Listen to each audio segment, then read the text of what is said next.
Let me turn to Michael O'Hanlon from the U.S. think tank, the Brookings Institution. He's the Director of Research for the Foreign Policy Program. Michael, the army in Myanmar says it's actually fighting militants, not civilians.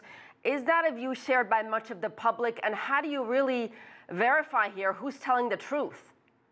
Well, I don't know how to verify it from here myself, but I think that people do not believe that interpretation, because what this feels like, as your very excellent reporting has been underscoring, is a major reprisal by the armed forces of Myanmar after the killing of some of their colleagues at the police station by the rebels.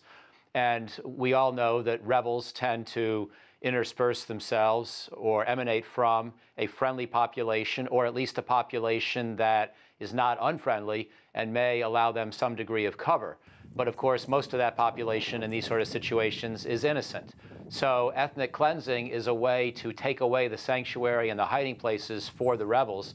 And you can say it's being done in the interest of combating the rebels, but of course the primary victims are then the innocent civilians. This reminds me a lot of what Milosevic did in Kosovo in 1999. Similar kinds of lead-ups, isolated cases of violence, some of them by Kosovar rebels against Serbs, and then Milosevic decided to simply displace 1 million of the Kosovar Albanians because he thought that would be the best way also to displace the militants.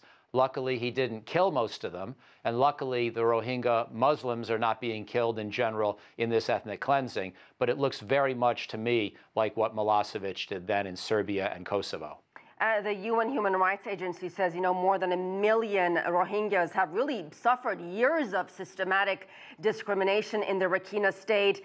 Myanmar considers them illegal immigrants. They've been denied citizenship. Why? And is that really at the crux of the problem here? Well, I think it's very common in these kinds of situations that a minority group, and a minority religious group in this case, or a distinctive ethnic group, will often not be particularly welcomed. And we all know this is the history of how a lot of things go in any kind of multi-ethnic, multi-confessional society, especially when a government is not intent on protecting each individual as a precious creation of God unto him or herself. Where there's a system that is dominated by one group and it sees itself as being challenged by another group, and that other group is smaller, weaker, and different, that's when you get this kind of oppression. So it's not surprising. It's sort of almost tediously boring because there are so many historical antecedents and precedents. But unfortunately, that doesn't solve the problem. I think the only way that the problem gets solved is the kind of transparency that you're providing on this program, that the UN is now trying to provide, and then some real pressure on the government of Myanmar from the international community to make amends.